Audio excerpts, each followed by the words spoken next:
ایک چیز جس کے بغیر روح بے چین اور دربدر رہتی ہے، ایک شے جسے جب تک اس کے قالب سے نہ جوڑا جائے تن بدن بپھرا رہتا ہے۔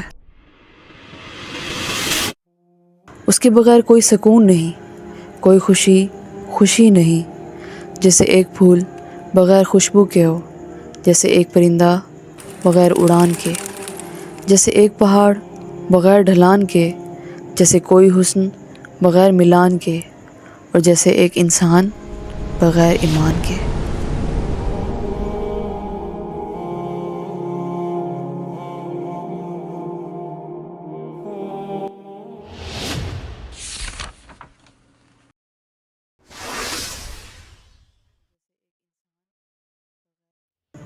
اس دنیا میں اتنا تماشا آخر کیوں رچا ہوا ہے؟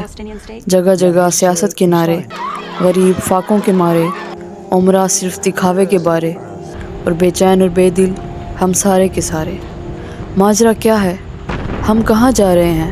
اس سوال میں زیادہ مشکل بڑھانے کی آخر کیا ضرورت ہے؟ اپنے دل سے ہی پوچھ لو آج تم۔ جب ایک گھڑی اور چھڑی بغیر کسی مقصد کے نہیں بنتی تو تم جیسا شاہکار انسان کیوں کر بغیر مقصد کے بنے گا؟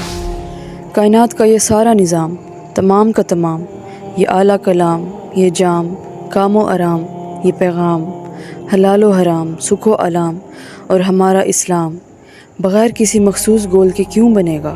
خود سے سوال کرو۔ جو بھی تمہیں سکھایا گیا ہے سب کو کوشچن کرو، صورتحال سمجھو، ارد گرد اور ماحول کو دیکھو، اینالائز کرو، اپنے سب سے بڑے خزانے عقل کا استعمال کرو۔ جب تم 20 روپے کی ایک پینسل کسی مقصد کے بغیر اپنے پاس نہیں رکھتے تو اس یونیورس کا کریٹر تمہیں اپنی تخلیق میں کیوں رہنے دے گا؟ کیا تم نے غور کیا کہ جو چیز تمہارے پاس ہے وہ کیوں ہے؟ تمہارا گھر اپنا کیوں ہے؟ اور جو کرائے کے مکان میں رہ رہے ہیں ان کا اپنا گھر کیوں نہیں ہے؟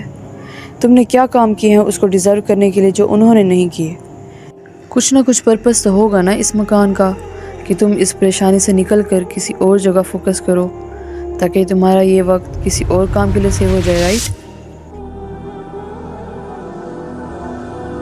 یہ دنیا کھیل تماشا نہیں کہ تم آئے، کھانے کھائے، مزے رچائے، پیسے کمائے، خاندان بڑھائے اور انتقال فرما گئے۔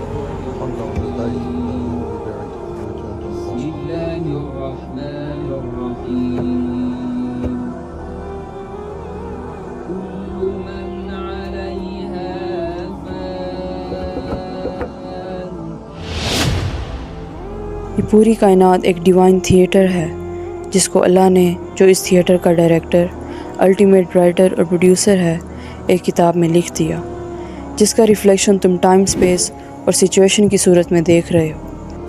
اس نے تمہیں اس تھیٹر میں ایز این ایکٹر 2 رول کو اختیار کرنے کی آزادی دی ہے، یا ہیرو بنو یا ویلن، یا اس کے خلیفہ بنو یا اپنے نفس کی عطا کردہ خلافت سنبھالو۔ اور اس سارے رول کے نتائج بھی ایک کتاب قرآن مجید میں فل ڈیٹیل میں بتا دیے کہ یہ کرو گے تو یہ ہی ملے گا، وہ کرو گے تو اسے ہی حاصل کر پاؤ گے۔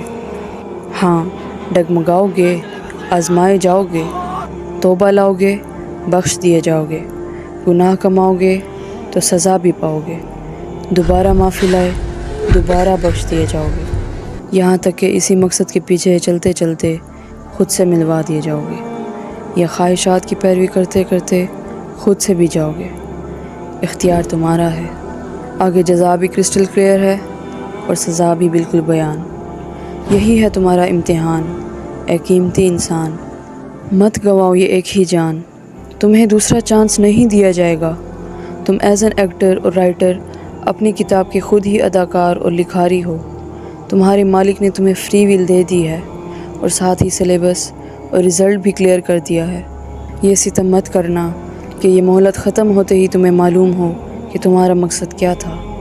یاد رکھنا زندگی دوسری مرتبہ نہیں ملے گی، ہاں مگر روح کبھی ختم نہیں ہوگی۔ یہ عالم ارواح سے اڑتی ہوئی اس دنیا میں آئی اور پھر دنیا سے عالم برزخ کی طرف کوچ کرنے والی ہے، اور پھر روز قیامت کی طرف، اور پھر آخری منزل جنت یا جہنم۔ فیصلہ تمہارا ہے۔ عارضی طور پر ابھی آزاد ہونا چاہتے ہو یا پھر ہمیشہ کے لیے اسیر اور قید؟ سوچو، اپنے سیکھے گئے ہر عمل کو سوچو جو تمہیں سکھایا ہے، والدین نے، موبائل نے، سوشل میڈیا نے، دوستوں نے، اسکولوں نے، بظاہر استادوں نے یا تمہارے اللہ نے۔ پڑھو اس کتاب کو جس میں تمہارا تفصیلی نام اور تذکرہ موجود ہے۔ ان قریب پردے چاک ہو جائیں گے، اعمال آشکار ہو جائیں گے، ہم دوبارہ زندہ ہو جائیں گے۔ تم کس گروپ میں ایڈ ہونا چاہتے ہو، یہ والا یا وہ والا؟ جواب وہی موجود ہے، تمہاری گردن سے تھوڑا نیچے اور گھر کی الماری کے بہت اوپر۔ وما خلقت الجن